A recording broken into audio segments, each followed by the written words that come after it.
ಪ್ರಿಯ ವೀಕ್ಷಕರೇ, ಎಲ್ಲರಿಗೂ ನನ್ನ ನಮಸ್ಕಾರಗಳು. ಏಕಾದಶಿ ಎಂದರೆ ಏನು? ವರ್ಷದಲ್ಲಿ ಎಷ್ಟು ಏಕಾದಶಿ ಬರುತ್ತವೆ? ವೈಕುಂಠ ಏಕಾದಶಿಗೆ ಯಾಕಷ್ಟು ವಿಶೇಷ? ಇವತ್ತಿನ ಈ ವಿಡಿಯೋದಲ್ಲಿ ನಾನು ನಿಮಗೆ ತಿಳಿಸಿಕೊಡುತ್ತೇನೆ. ಸಾಕ್ಷಾತ್ ವಿಷ್ಣು ಲಕ್ಷ್ಮೀ ಸಮೇತನಾಗಿ ನೆಲೆಸಿರುವ ವೈಕುಂಠ. ವೈ ಅಂದರೆ ಇಲ್ಲದ, ಕುಂಠ ಅಂದರೆ ಆತಂಕ.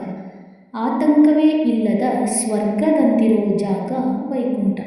ಶಾಸ್ತ್ರದ ಪ್ರಕಾರ 11ನೆಯ ಮಾಸ ಆಡಿ ಮಾಸ. ಈ ಸಮಯದಲ್ಲಿ ವಿಷ್ಣು ಶಯನವನ್ನು ಮಾಡುತ್ತಾನೆ, ಅಂದರೆ ನಿದ್ದೆಗೆ ಜಾರುತ್ತಾನೆ. ಇದಾಗಿ 2 ತಿಂಗಳುಗಳ ನಂತರ ನಿದ್ದೆಯಿಂದ ಎದ್ದು ದಿಕ್ಕಿನ ಪರಿವರ್ತನೆಯನ್ನು ಮಾಡಿ ಪುನಃ ನಿದ್ರಿಸುತ್ತಾನೆ. ಈ ರೀತಿ ದಿಕ್ಕನ್ನು ವಿಷ್ಣು ಬದಲಿಸುವುದಕ್ಕೆ ಪರಿವರ್ತನೆ ಏಕಾದಶಿ ಎಂದು ಅಥವಾ ಪರಿವರ್ತಿನಿ ಏಕಾದಶಿ ಎಂದು ಸಹ ಕರೆಯಲಾಗುತ್ತದೆ. ಚಾತುರ್ಮಾಸದಲ್ಲಿ ಬರುವ ಏಕಾದಶಿ ವಿಷ್ಣುವಿನ ವಾಮನ ಅವತಾರಕ್ಕೆ ಸಮವಾಗಿದೆ. ಹೀಗೆ ಒಂದೊಂದು ಏಕಾದಶಿಗೆ ಒಂದೊಂದು ಕತೆ, ಒಂದೊಂದು ಹಿನ್ನೆಲೆ ಉಂಟು. ಈ 30ನೇ ತಾರೀಕು ಇರುವಂಥದ್ದು ಇದು ತುಂಬ ವಿಶೇಷವಾದ ಏಕಾದಶಿ. ಈ ಏಕಾದಶಿಯನ್ನು ಮಾಡುವುದರಿಂದ 24 ಏಕಾದಶಿಯನ್ನು ಮಾಡಿದಷ್ಟು ಪುಣ್ಯ ಲಭಿಸುತ್ತದೆ. ಈ ಒಂದು ಏಕಾದಶಿಯ ದಿನದಲ್ಲಿ ದೇವಸ್ಥಾನದಲ್ಲೂ ವಿಶೇಷವಾದ ಪೂಜೆ ಇರುತ್ತದೆ. ವೈಕುಂಠ ಏಕಾದಶಿ ಈ ಸರಿ 30/12 ಮಂಗಳವಾರ 2025ಕ್ಕೆ ಬಂದಿದೆ. ದ್ವಾದಶಿ 31/12/2025 ಬುಧವಾರ ಬಂದಿದೆ. ವೈಕುಂಠ ಏಕಾದಶಿಯ ವಿಶೇಷವನ್ನು ನಾನಿವತ್ತು ತಿಳಿಸಿಕೊಡಲಿದ್ದೇನೆ. ನೀವಿನ್ನು ನಮ್ಮ ಚಾನಲ್ಗೆ ಸಬ್ಸ್ಕ್ರೈಬ್ ಆಗಿಲ್ಲ ಅಂದರೆ ದಯವಿಟ್ಟು ಸಬ್ಸ್ಕ್ರೈಬ್ ಆಗಿ, ಹಾಗೆ ವಿಡಿಯೋಗೊಂದು ಲೈಕ್ ಕೊಡೋದನ್ನು ಮರಿಬೇಡಿ. ನಿಮಗೆ ಯಾವುದೇ ಏಕಾದಶಿಯನ್ನು ಮಾಡುವುದಕ್ಕೆ ಆಗಿಲ್ಲ ಅಂದರೂ ಸಹ ಈ ಏಕಾದಶಿಯನ್ನು ಮಾಡಿ. ಒಂದು ವೇಳೆ ಈ ಏಕಾದಶಿಗೆ ಉಪವಾಸ ಇರುವುದಕ್ಕೆ ಆಗಲ್ಲ, ಕೆಲಸಕ್ಕೆ ಹೋಗುವವರು ಇರ್ತಾರೆ, ಆಗಲ್ಲ ಎನ್ನುವವರು ಶ್ರೀಹರಿಯ ದರ್ಶನವನ್ನು ಮಾಡಿದರೂ ಸಾಕು. ವರ್ಷಕ್ಕೆ ಒಂದು ಸಲ ಸಾಮಾನ್ಯ ಮನುಷ್ಯನಿಗೂ ದೇವರ ಲೋಕದ ದ್ವಾರ ತೆರೆಯುವ ದಿನ. ಪಾಪವನ್ನೆಲ್ಲ ಕರಗಿಸುವ, ಕರ್ಮದ ಬಂಧನ ಮುರಿಯುವ ಲಕ್ಷ್ಮೀನಾರಾಯಣರ ಕೃಪೆ ನೇರವಾಗಿ ಭೂಮಿಗೆ ಇಳಿಯುವ ಮಹಾಪರ್ವ, ಅದೇ ವೈಕುಂಠ ಏಕಾದಶಿ. ಏಕಾದಶಿಯ ತಿಥಿ ಪ್ರಾರಂಭ ಯಾವಾಗ, ಮುಕ್ತಾಯ ಯಾವಾಗ, ಉಪವಾಸದ ವಿಧಾನ ಎಲ್ಲವನ್ನ ತಿಳಿದುಕೊಳ್ಳೋಣ. ಡಿಸೆಂಬರ್ 30 ಮಂಗಳವಾರ ಬೆಳಗ್ಗೆ 7:50 ಏಕಾದಶಿಯ ತಿಥಿ ಆರಂಭ. ಡಿಸೆಂಬರ್ 31 ಬೆಳಗ್ಗೆ 5 ಗಂಟೆಯವರೆಗೆ, ಅಂದರೆ ಭಕ್ತರು ಡಿಸೆಂಬರ್ 30 ಪೂರ್ಣದಿಂದ ಡಿಸೆಂಬರ್ 31 ಬೆಳಗ್ಗೆ 5 ಗಂಟೆಯೊಳಗೆ ಉಪವಾಸ, ಪೂಜೆ, ಜಪ ಎಲ್ಲವನ್ನ ಮಾಡಬಹುದು. ಅತ್ಯಂತ ಶ್ರೇಷ್ಠವಾದ ಪೂಜೆಯ ಸಮಯ ಬೆಳಗ್ಗೆ 4:30 ಮಧ್ಯಾಹ್ನ 12:30 ಅಂದರೆ 30ನೆಯ ತಾರೀಕು ಮಂಗಳವಾರ ಬೆಳಗ್ಗೆ 4:30 ಮಧ್ಯಾಹ್ನ 12:30 ಈ ಸಮಯವನ್ನು ವೈಕುಂಠ ದ್ವಾರ ಕಾಲ ಎಂದು ಕರೆಯುತ್ತಾರೆ. ವೈಕುಂಠ ಏಕಾದಶಿಯ ಮಹತ್ವ. ವೈಕುಂಠ ಏಕಾದಶಿಯ ದಿನ ವಿಷ್ಣುವಿನ ಸ್ವರ್ಗದ ಬಾಗಿಲಾದ ವೈಕುಂಠ ದ್ವಾರ ತೆರೆಯಲ್ಪಡುತ್ತದೆ. ಈ ದಿನ ಭೂಮಿಯಲ್ಲಿ ವಿಷ್ಣುವಿನ ಪ್ರತ್ಯಕ್ಷ ಕೃಪಾಶಕ್ತಿ ಹರಿಯುತ್ತದೆ.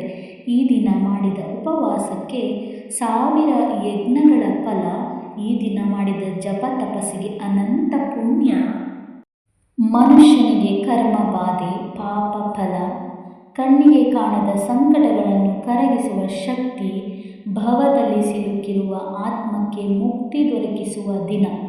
ದೇವರ ಕೃಪೆಯಿಂದ ಧನ, ಧಾನ್ಯ, ಸಂತಾನ, ಆರೋಗ್ಯ, ಶಾಂತಿ ಎಲ್ಲ ಸ್ಥಿರವಾಗುತ್ತವೆ. ಪೌರಾಣಿಕವಾಗಿ ಈ ದಿನ ಮುಕ್ತಿ ದೊರಕುವ ದಿನ ಎಂದು ಹೇಳಲಾಗುತ್ತದೆ. ವೈಕುಂಠ ಏಕಾದಶಿಯ ಪೌರಾಣಿಕ ಕಥೆ. ಒಮ್ಮೆ ನರಕಾಸುರನ ಸಂಹಾರ ಮಾಡಿದ ನಂತರ ವಿಷ್ಣುದೇವರು ದೇವತೆಗಳಿಗೆ, ನಾನು ಯಾವ ದಿನ ವೈಕುಂಠದ ಬಾಗಿಲು ತೆರೆಯುತ್ತೇನೆ, ಆ ದಿನ ಭೂಮಿಯಲ್ಲಿ ಉಪವಾಸ ಮಾಡುವ ಮನುಷ್ಯರಿಗೆ ವೈಕುಂಠಕ್ಕೆ ಬರಲು ಅರ್ಹನಾಗುತ್ತಾರೆ ಎಂದು ಈ ಕಾರಣಕ್ಕೆ ಈ ದಿನ ಮುಕ್ತಿದಾರಿಯಾದ ಏಕಾದಶಿ ಎಂದು ಕರೆಯಲಾಗುತ್ತದೆ. ಮುಕ್ಕೋಟಿ ಏಕಾದಶಿ ಎಂದು ಸಹ ಕರೆಯಲಾಗುತ್ತದೆ. ಒಬ್ಬ ರಾಜನು ಏಕಾದಶಿಯ ಉಪವಾಸವನ್ನು ಮರೆತು ಬಿಟ್ಟ. ಆ ಕಾರಣದಿಂದ ನರಕಕ್ಕೆ ಬಿದ್ದನು ಅವನು. ಆದರೆ ಒಮ್ಮೆ ವೈಕುಂಠ ಏಕಾದಶಿಯ ದಿನದಂದು ಒಬ್ಬ ಭಕ್ತನಿಗೆ ನೀರು ಕೊಟ್ಟ ಕಾರಣಕ್ಕೆ ವಿಷ್ಣು ಆತನನ್ನು ನರಕದಿಂದ ವೈಕುಂಠಕ್ಕೆ ಕರೆಯುತ್ತಾನೆ ಎನ್ನುವ ಪ್ರತೀತಿ ಉಂಟು. ಇಷ್ಟೊಂದು ಅಪಾರ ಪುಣ್ಯದ ಈ ದಿನದ ಉಪವಾಸಕ್ಕೆ ಸೇರಿದೆ. ಹೇಗೆ ಆಚರಿಸಬೇಕು ಏಕಾದಶಿಯನ್ನು?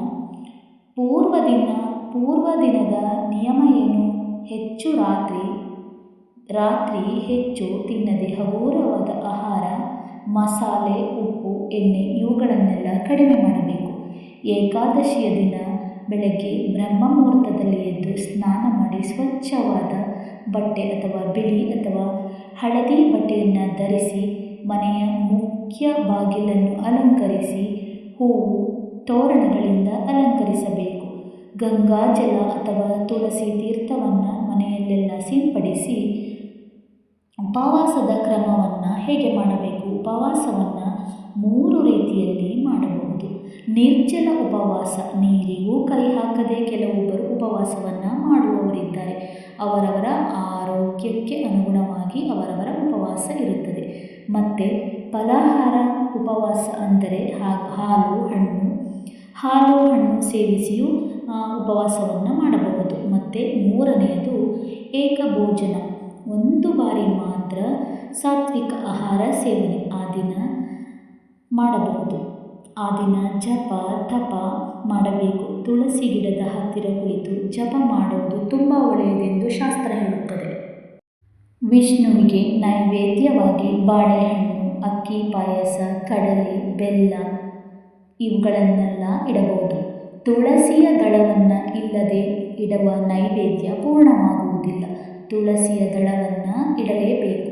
ಬೆಳಗ್ಗೆ 4:30ಕ್ಕೆ ದೀಪವನ್ನು ಹಚ್ಚಿದರೆ ಅದು ವೈಕುಂಠದ ಶಕ್ತಿಯನ್ನು ಸೆಳೆಯುತ್ತದೆ ಎಂದು ಶಾಸ್ತ್ರ ಹೇಳುತ್ತದೆ.